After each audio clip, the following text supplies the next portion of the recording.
आप सभी साथियों का हमारे यूट्यूब चैनल में स्वागत है। हमारे देशभक्त क्रांतिकारी, हमें इनके जैसा बनना है। मैं आज हम जिस देशभक्त के बारे में पढ़ रहे हैं वो हैं गुलाब कौर।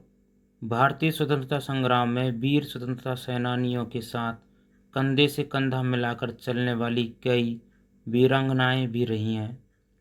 उनमें से ही एक वीरांगना थी गुलाब कौर।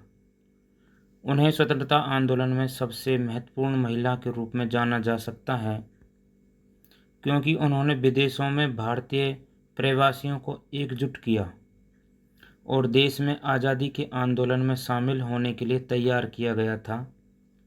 वे लोगों से वापस अपनी मातृभूमि लौटकर आज़ादी की लड़ाई में शामिल होने की अपील करती थी।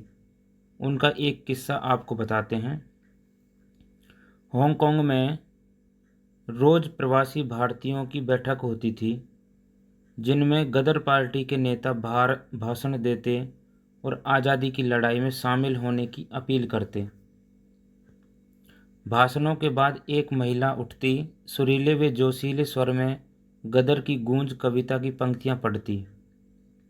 इन भाषणों और कविताओं से देशभक्ति की ऐसी लहर पैदा होती कि लोग उससे अछूते नहीं रह पाते और अंग्रेजी शासन के विरुद्ध बगावत करने के लिए अपने नाम दर्ज करवाने लग जाते। कोई दुविधा में दिखता तो वही महिला बाएं हाथ की चूड़ियां उतारकर आवाज़ लगाती, यदि कोई अपने देश की आज़ादी के लिए हाथ आए इस अवसर से पीछे हटता है तो ये चूड़ियां पहनकर बैठ जाए। हम महिलाएं उनके स्थान पर लड़ेंगी। इस उद्बोधन से हिंदुस्तानियों में दोगुना जोश भर जाता। आंदोलन में शामिल होने के लिए जब उनके पति ने मना किया तो गुलाब कौर ने देशभक्ति को चुना और पति को छोड़कर देश की आज़ादी के आंदोलन में निकल पड़ी। वे बहुत दिलेर और साहसी थी और चतुराई से अक्सर पुलिस को चकमा दे देती थी। इससे वे गिरफ्तारी से बच जाती और अपनी पार्टी के सदस्यों को भी बचा लेती थी। आखिरकार एक दिन बीवी गुलाब कौर को पुलिस ने गिरफ्तार कर लिया। उनके खिलाफ राजद्रोह का मामला चला और 2 साल की कड़ी सजा सुनाई गई। उन्हें लाहौर की जेल में डाल दिया गया। जेल में भी उन्होंने अन्य कैदियों के साथ मिलकर फिर से न्याय के लिए आवाज़ उठाई। इससे जेल के अधिकारी आग बबूला हो गए। उनके साथ अमानवीय व्यवहार किया गया और उन्हें अनेक यातनाएं दी गई। उन्होंने समय समय पर अनेक मुसीबतों का सामना किया और यातनाएं सही।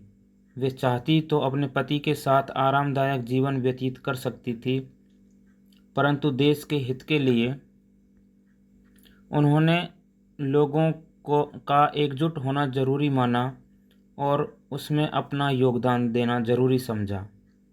उन्होंने नहीं सोचा कि मैं एक अकेली महिला क्या करूंगी, कहाँ जाऊंगी, कैसे रहूंगी। देश के हित के लिए अपने स्वार्थ के बारे में नहीं सोचा। मजबूरी से डटकर हर मुसीबत का सामना किया और क्रांति लाई। अब पढ़ते हैं रानी गाइदिन्ल्यू।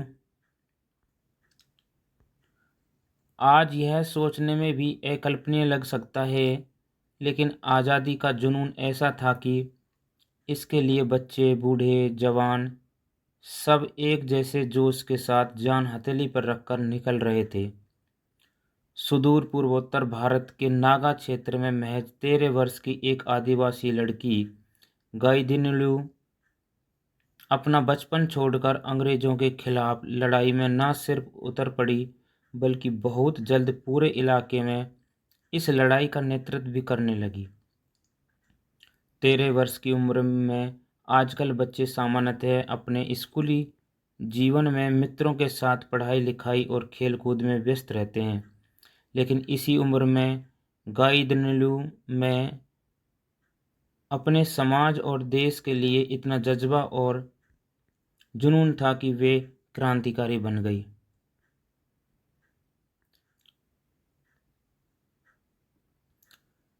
गाइदिनिल्यू ने अपने चचेरे भाई के साथ हेराका आंदोलन से जुड़ने का फैसला किया। नागा समुदाय में सुधार के लिए हेराका आंदोलन छेड़ा गया था। बाद में यह धार्मिक आंदोलन एक राजनीतिक आंदोलन में बदल गया। इसका मुख्य कारण नागाओं पर अंग्रेजों द्वारा किए जा रहे अत्याचार थे। इसका केवल एक मकसद मणिपुर और नागा आबादी वाले क्षेत्र से ब्रिटिश उपनिवेशवाद को उखाड़ फेंकना बन गया। गाइदिनिल्यू द्वारा चलाए जा रहे आंदोलन को दबाने के लिए अंग्रेजों ने वहां के कई गांव जलाकर राख कर दिए, लेकिन वे आदिवासियों का उत्साह कम नहीं कर पाए।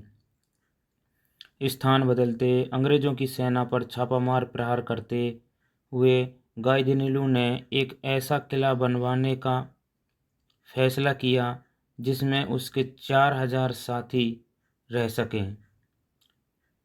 इस पर काम चल ही रहा था कि अंग्रेजों की सेना ने अचानक आक्रमण कर दिया। गाइदिनिल्यू गिरफ्तार कर ली गई, उन पर मुकदमा चला और आजीवन कारावास की सज़ा हुई। जेल में जब उनसे नेहरू जी मिलने गए तो उसके हौसले और साहस से प्रेरित होकर उन्होंने उन्हें रानी की उपाधि दी। हमारे देशभक्त क्रांतिकारी, हमें इनके जैसा बनना है। जय हिंद।